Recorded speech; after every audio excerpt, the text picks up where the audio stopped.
Alright, so I'm doing my pioneer presentation on B.F. Skinner, and his theory was the theory of operant conditioning. My name's Carson Garner, and this is a picture of B.F. Skinner right there.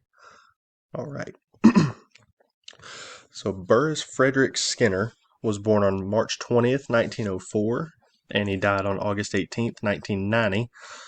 He was born in a small railroad town in Pennsylvania with both his parents and his younger brother. His father was a lawyer who was very prominent in the town at the time, and his mother was a housewife. Um, he had a very good life. Him and his brother they had a normal childhood. Early childhood hobbies. So during his early years, Skinner was very crafty when it comes to building things. He built a cart with backwards steering. That was on accident, of course. Um, and he also built a cabin in the woods with one of his friends and his younger brother. They started a business going door to door selling elderberries to his neighbors, where Skinner created a machine that would separate the ripe berries from the green ones. So he was very inventive at a young age, very smart kid. Early professional and personal life. While attending Hamilton College, Skinner decided to become a writer, although he only wrote a few short articles of sailing ships. Whenever he moved back home, he called this his dark year, where he really didn't have that much action. Whenever he was writing, he really didn't do a whole lot. He really just kind of fell out of love with it. He decided to work at a library where he came across books written by Pavlov and Watson, two other psychologists that were very prominent at the time, and he became very interested, which then inspired him to enroll into psychology at Harvard. He was 24 years old at the time. He became interested in relative behavior to experimental conditions. This is where he had discovered operant conditioning. So basically, what Pavlov and Watson would suggest was they suggested preceding conditions. So they would, ring the bell. Pavlov was the one that rung the bell, and then the dog would, salivate expecting food, and then Pavlov would give it food, and pretty soon the dogs, every time they would hear a bell, they would expect food to come. And so that was preceding conditions, stimuli for their behavior.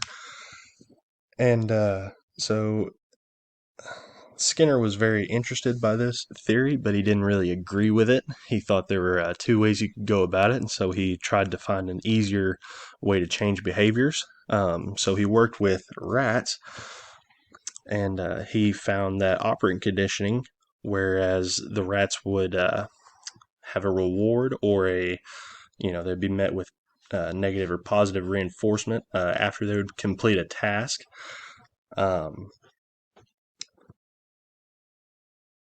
They would change their behaviors to try to either avoid the negative or, they would try to achieve the positive. So he found is a huge breakthrough for him because he found he discovered something that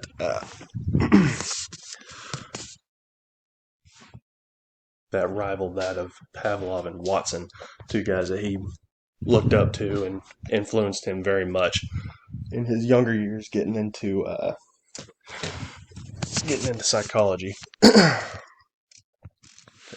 Skinner's involvement in World War II. So the U.S. government came up to B.F. Skinner and they said, "Hey, we need you to help us win this war. We need you to, work with pigeons and see if you can get them to guide our missiles, because they didn't have any way to guide missiles. They just kind of had to eyeball it before. So now they needed a way to guide missiles towards the enemy's direction instead of having to get close enough to where the enemy can fire back." So they helped him fund Project Pigeon, which was a top secret experiment to allow missiles to be guided by the repetitive pecking on an object by a pigeon. So he would train pigeons to fly out to an enemy ship, and they would peck on they would have trackers on them. They would peck the metal of the ship, and it would get picked up by the Allies, and they would, you know, guide missiles towards the direction of the pecking. So that was a crazy experiment what they were doing there. This project was soon terminated at the invention of the radar, another top secret project of the time. So he was very close to breaking through with his experiment, but then they came up to him and they said, you know what, bud, you're done because we have something better than, you know, we don't have to rely on pigeons in the middle of a war, which was very, very good, I would say. So, but it didn't come, you know, without reward for Skinner, because he then figured out that pigeons were way smarter than rats, and they reacted a lot faster, and their behaviors changed regularly. Their behaviors were very, it was very easy to manipulate their behavior through operant conditioning. So he never worked with rats again. He started to work with pigeons, which was very cool. So then that came to his involvement with human behavior. After he got done working with pigeons and with rats, he started to delve into human interactions and psychology. That's where he published the book Verbal Behavior. It's an analysis of why we say, write, or even think in the manner that we do. So it's really just a self-reflective book and kind of an analysis of why people say the things they do, why they think the way we do, why we, you know. And he says it's because of the way we were brought up, the way our parents use operant conditioning all the time. You know, you know, grab a hold of something you're not supposed to as a child, and your parents, you know, swat your hand or whatever, take it away from you and tell you no. That's operant conditioning. You don't like that, so you probably won't do it again. Or kind of like, you know, putting your hand on a stove. I guarantee you only put your hand on the stove one time. You ain't ever going to do it again because it's hot. That's operant conditioning. You're trying to avoid the negative. And the second book that he published was Technology of Teaching in 1968, which encourages the tutorials or introductions to units should provide feedback to the students before proceeding to the new information. So what he's saying is basically, in a tutorial, they don't just throw information at you. It should have feedback to it.